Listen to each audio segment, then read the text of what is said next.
Lovely. All right, let's start working the spine past the elbows, standing tall, and then soften the knees and reach overhead. Think about the upper back bending, lengthening, rather than sticking your bottom out. So think about around between the shoulder blades, a slight lean back there. We can take a little bit of a side to side stretch here. And then we'll release the hands, clasping behind the back, and we'll come into a forward fold. Maybe the arms come overhead, but without collapsing into the shoulders, lift those shoulders away from the ears and just pause. Let's bend one knee at a time, straightening up there, the other knee. So we're leaning to the side a little bit, just for a nice hip stretch there, and then we'll do one more round of those. So release the hand, roll up through the spine, hold the elbows and take a yummy stretch, a little bit of a back bend, but think more lengthening, stretching up to the ceiling. And then releasing, clasping with the other thumb on top, if you can figure out which one feels a little bit strange. And then we'll fold and stretch overhead. Let's bend both knees, bending, sinking low, and then standing up, straightening the legs. Once more, a nice big bend, so you're crouching low and stretching. Soften the knees to roll up through the spine, releasing the hands, a nice big stretch. And let's come to a wide leg position. Okay, so there's a tug of war side to side, but let's make sure we've got a nice neutral spine. So pubic bone curls up to the ribs, so we're zipping up, chest wide open. Now we're sliding the upper body so this left side wins. See if you can really stretch till we feel some nice sensations around this right hip, right side of the waist. Engage your core, navel to spine, and come by center over to the other side. The right side wins. We're stretching in two directions with just a lean. Let's do that once more each side, but really adding on a little bit of a head tilt. So the head drops, and then we stretch two directions. So it just adds on a nice stretch from the side of the neck, over the shoulder, down to the fingertips, and then as we lean, working into the hip stretch. Engage to come up last side, to start with the head tilt, shoulders down, and then taking that two-way stretch, lengthen in two directions. Engage the core to come up, so there's no jerking. Let's change the stretch, flip the palms up, and now we're taking that right arm up and over the body and stretch, stretch, stretch. Engage to open and return over to the other side. Occupy space, see if there's something just beyond your fingertips you're trying to reach. And then feel that length into the fingertips, yummy stretch to the side of the body. Engage, that's a little bit of a tuck under in the tailbone, so no straining the lower back. And we come up, let's change the stretch. Let's swivel over to the left. And we're taking that two-way stretch with a flat back. So now you're reaching for the side walls from a twisted position. Reach. So now we're focusing on a stretch for the spine. Right up into the side, the lats into the arm. Engage to come up. And let's take that flat back, twisted fold to the other side. Reaching for the side walls. Lengthen. Feet actively engaging to grip the floor, so legs are active, and return. Last one in the sequence, let's come down to the opposite ankle. Let's do it with a nice open chest, so left hand on the left shoulder and open it back. So you have biceps pointing up to the ceiling. Let's keep that external rotation and we'll reach for that opposite ankle. So hamstring stretch. Spinal twist for a really nice position for the shoulders. Maybe you can look up at the ceiling or the wall behind. Engage your core to come back up. We'll take the same thing to the other side. Roll the bicep up to the ceiling. And let's go for the outer seam into that spinal twist and lowering down. Lovely. Engage. Slowly coming back up, and then let's just hula hoop out the hips. Nice big circle, of the hips. Just time for one nice big slow one in each direction before we move on. Take it the other way. A little bend in the knees is fine, but if you keep the legs straight, we're really working on muscles on the tops of the legs. And then let's get the feet in together and give the legs a shake. So for the class, we want to think about a strong core. So let's place the feet hip distance apart and just have a reminder of that kind of feeling of zipping up. So we think about the back opening, close, right to the front, feel that pull in, right up to the navel. So we think back to front, all the way up to the navel, navel back to spine. See if we can hold that in and still breathe. So where does the breath go? We have to think about breathing into the backs of the lungs, maybe into the space between the shoulder blades, thinking about the ribs slightly gliding sideways, that lateral expansion, but we keep the zipped in feeling here. So re-zip up to your navel and let's lift the arms in parallel in front of the body without losing that zip. So zip, pelvic floor, and lift the arms and see if you can challenge yourself to still breathe in and out, but keep that corset pulled in around your waist. So it's around about here, natural tendency will be for the bottom to stick out, but we have that corset of steel around us so there's no sway back. If that felt pretty doable and strong, let's rise up onto the balls of the feet. Zip, pelvic floor, and rise up. So challenging the balance. The higher we go, the more we have to concentrate on that tilt, tailbone pushing down to the floor. Keep the zip, keep the pelvic floor lifting, almost though you're trying to lift all your internal organs up even as you lower down to the floor. Let's try that once more. Pelvic tilt, zip, chest open, control breath, and rise up. Here you want to spread the weight over the balls of the feet and almost a sense of pressing down. And if you draw them together, like you're trying to buckle the floor in between the toes, you'll engage those inner thigh muscles. Don't look down at your feet like that, you'll fall like me. So let's now think about challenging that zip up in another way. So zip, pelvic floor, arms out in front of you. Now weight into the heels and let's find that kind of chair position. So we sink down into the heels, everything zipped up. So it's almost though your navel is trying to tuck up underneath the ribs. Keep the zip in, sink down, see how far you can go, keeping that sense of pulling in around the core.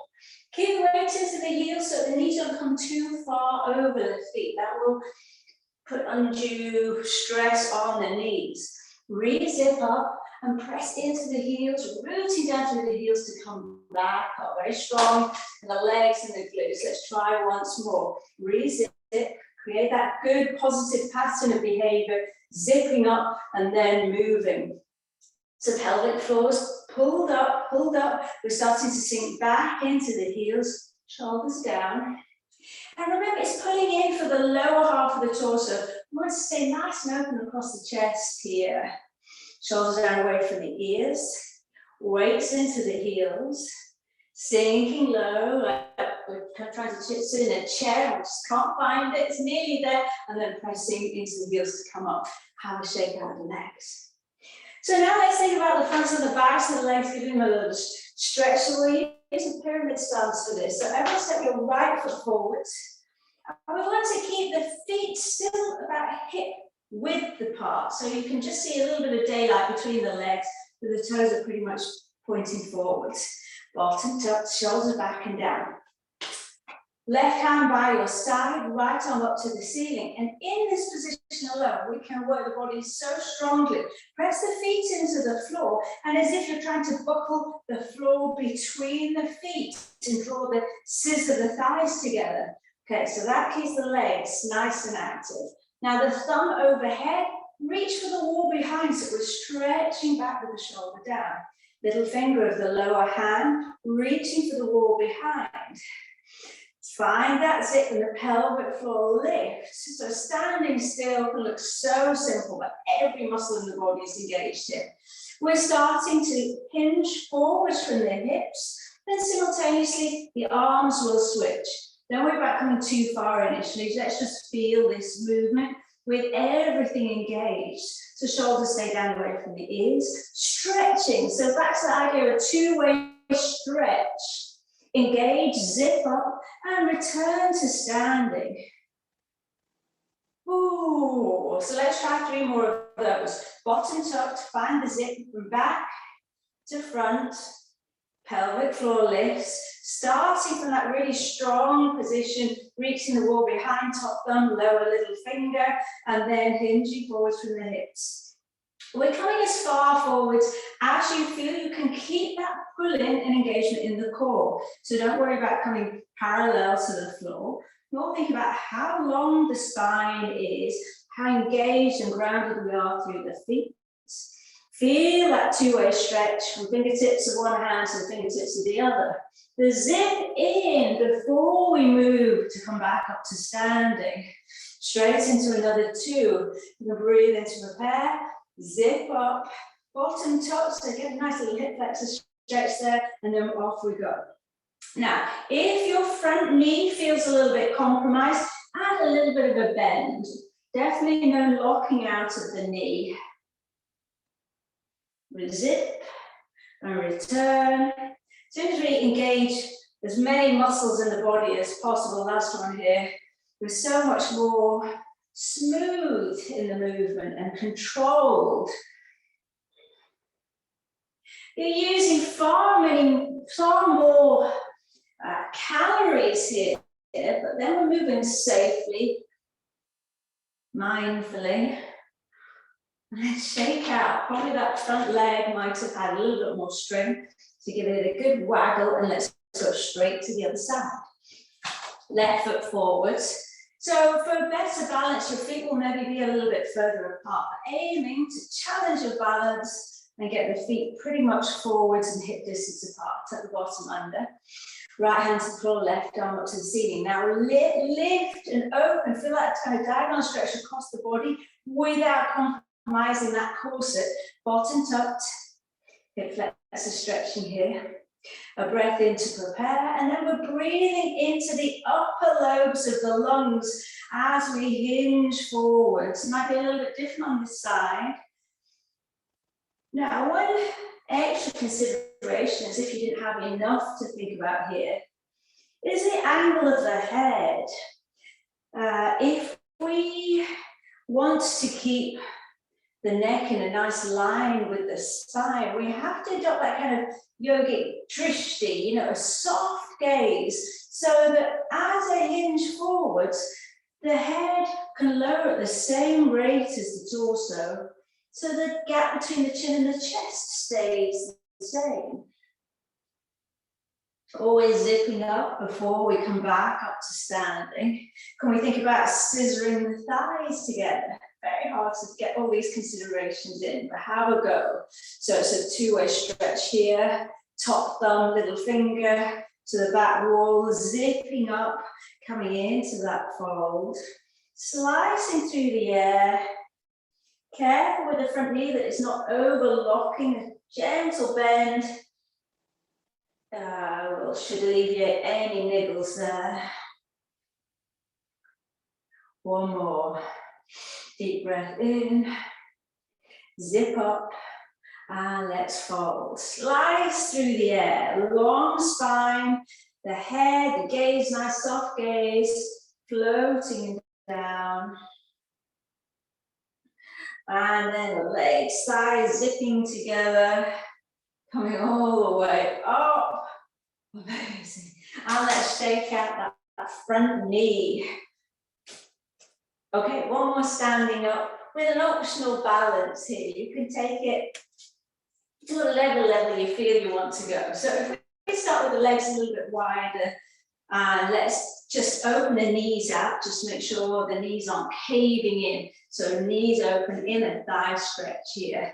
So we're taking kind of plie action, and then we're drawing the feet together and a little bit of a balance, so like you're doing a baby tree. So the external rotation of this mirror me left hip is maintained. Maybe you lift up to a tree and then we return. So no arms, let's just find that kind of goddess or sumo squat, weight into the left leg, and then we start to draw up. At the same time, we're thinking pelvic floor lifts, and then return for the plie. Knees open wide, draw. So we're taking it side to side. Sometimes if we lift the arms, it can help us give that sense of, oh, the pelvic floor lifting, and to the side. So go for slow control. Taking the leg up that inner seam, just however high you feel you want to go. Let's go for a small movement with control. Nice opening in the hips. Zip, pelvic floor, lift, return, wide. So I've got all that work kind of in that sagittal plane, just working this frontal plane, just works the legs in another way. Let's have one more each side. Nice open position, maybe a little waggle here just to ease out. Remember, zip, pelvic floor, lift, lift, lift, long spine. And then last time, knees open, close, zip, pull up, knee really out to that side wall, lift, and shake out. We're going to take a roll down to the floor. We'll meet on all fours. So it's head, drops, shoulders, rolling down through the spine. And find something comfortable for your knees. If you're not on a mat or a carpet, a blanket under the knees. All right, let's go straight into cat-cow. When you're ready, knees and ankles are hip distance apart. No toes tucked. Let's breathe in and look up, stick your bottom out, and press the heels into the hands and towards your knees. You're straining your chest forward so you get more of a stretch on the front of the body. Reverse, chin to chest, press the hands, the knees into the floor so you can lift right up to the tummy bottom, chin to chest. One more of those. Breathe in to look up. And breathing out to round, separate the shoulder blades, a yummy stretch to the back of the body. Taking a kind of restless position in the shoulders, just take a kind of a snaking figure eight shape. The head can hang or it may naturally follow that figure eight position. If you have niggles in your wrists, you can get this movement on your forearms. Start to involve the hips as well. So if we try not to think too much about a figure eight, because sometimes that can just really throw us, more think about just having a good old sway so that we're working the wrists, stretching the hips. Few more times, and then we'll be coming onto our bellies for the locust, Shalabhasana. So if you find your way down to your belly, we're going to start with the hands helping us. So hands by the shoulders, zip the legs together, tuck the bottom under, and let's not start until you really feel your pubic bone pressing into the floor. That drishti, that's the sense of a soft gaze, nice gap between the chin and the chest, and it stays there. Look down at the floor, legs sit together, squeeze the glutes, engage your core, and then press hands into the floor and come into this baby cobra. Shoulders down away from the ears, elbows up into the waist. Pubic bone is pressed into the floor and we lower down. With the breath, prepare, tilt the pelvis and press up. Try to visualize the muscles between the shoulder blades coming together, contracting and lifting your upper body. So we're not just dumping on the hands, the wrists. And we can test this, how much we're outsourcing to the arms, the hands, by now extending the arms by the side of the body. And let's just, before we lift, have a go at peeling the shoulders away from the floor. If we round the shoulders forward, and then open, so the thumbs come to the side wall, or maybe open up to see how that lifts the chest. So let's try to take that movement with the arms. So pubic bone into the floor. Prepare, lifting your tummy button, rise up so your head floats, and then peel your shoulders back. Fingertips reaching for the bottom edge of your mat. Feel like your triceps, and then float down. So we're working slowly with control, always initiating the movement from a strong position in the pelvis and engagement in the core. So feel like someone's trying to tickle your belly, you're trying to pull it up. So it's a small lift in the upper body and lowering down. Engage and lift. Think about a long neck, using the upper back strength to help lift and your navel engaged. 2 more.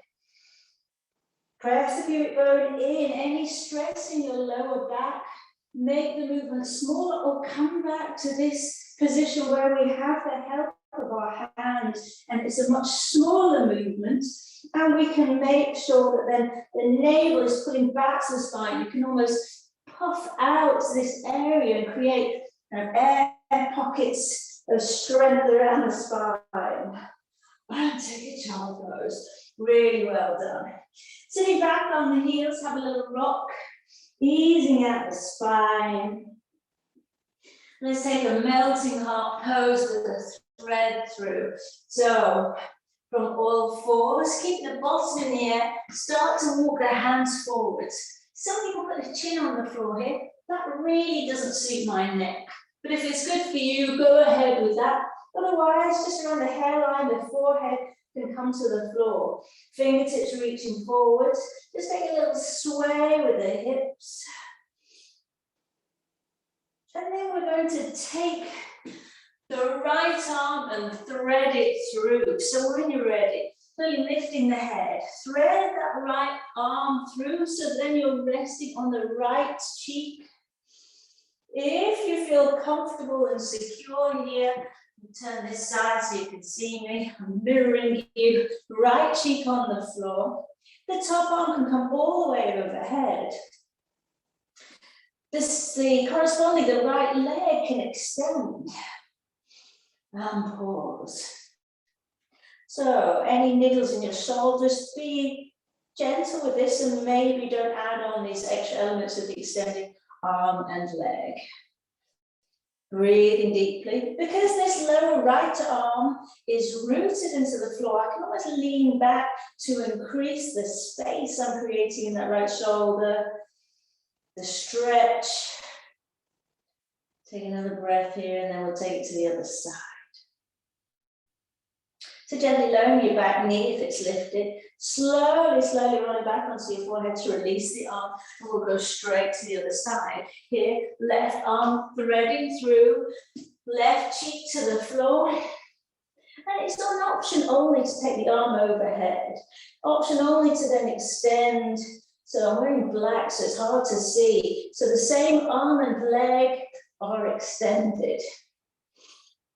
Now find where you're getting just the right amount of stretch in the shoulder.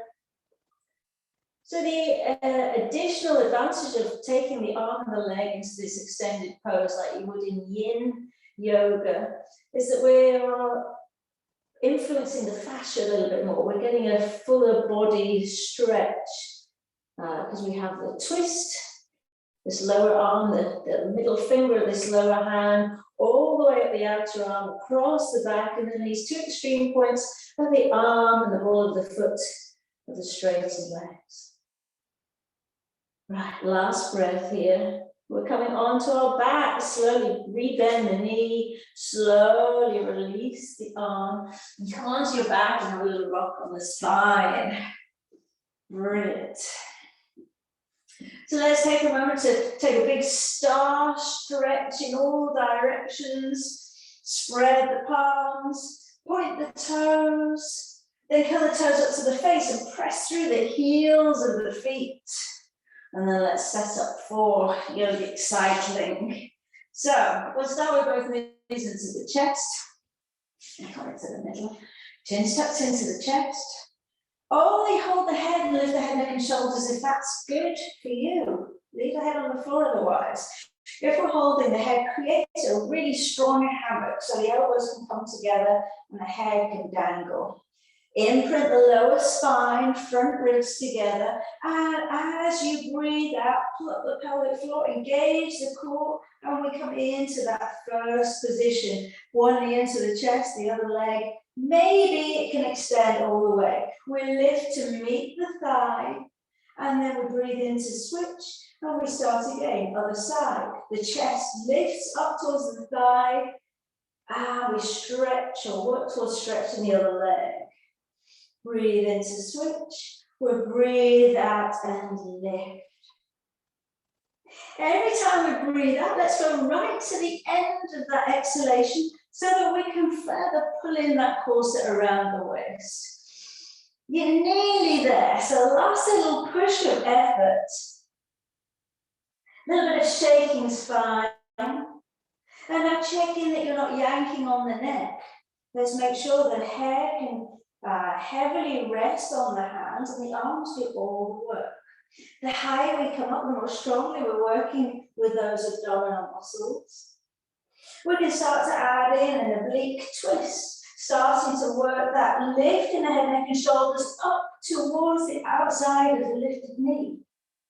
Again, like shivering under breath. We can breathe in so we can't breathe in anymore. We breathe out until there's no air left, and we hold the breath, engage.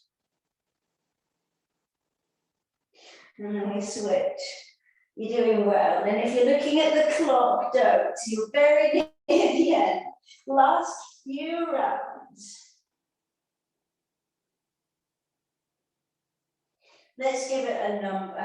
2 more rounds. So if you're with me, you're twisting over to the right.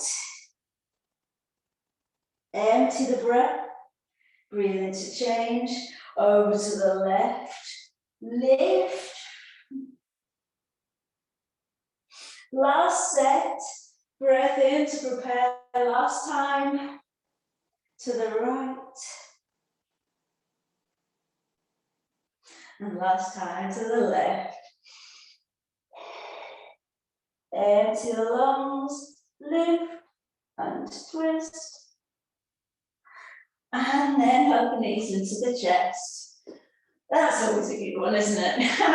So let's let the knees sway side to side. Doesn't matter if you don't come to the floor. This is more about massaging the back, because even if we're very, very careful with that neutral spine, with abdominal exercises, the best in the world, we'll still end up with a little bit of stress in the lower back because so many muscles are involved. So gentle sway massage for the lower back.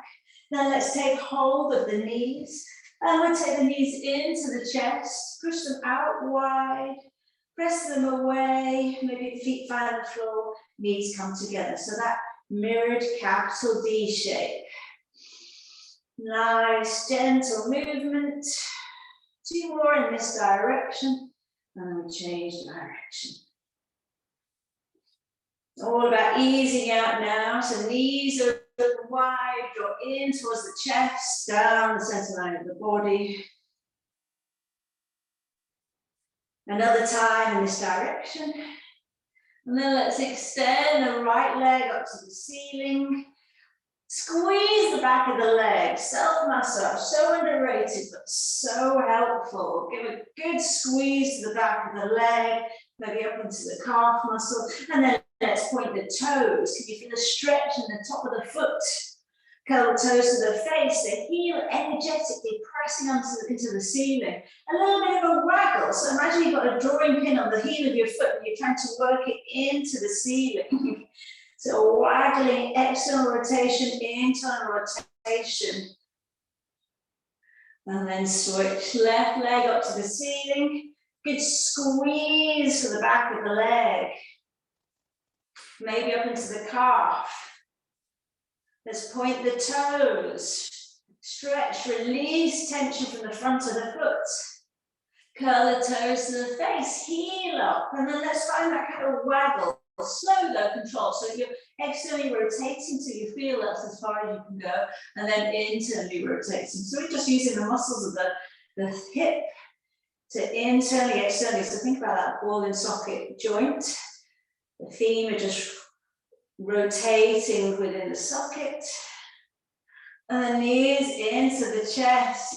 Let's roll on the spine forwards and backwards a few times if that's okay for your spine. And then sit, you're nearly there.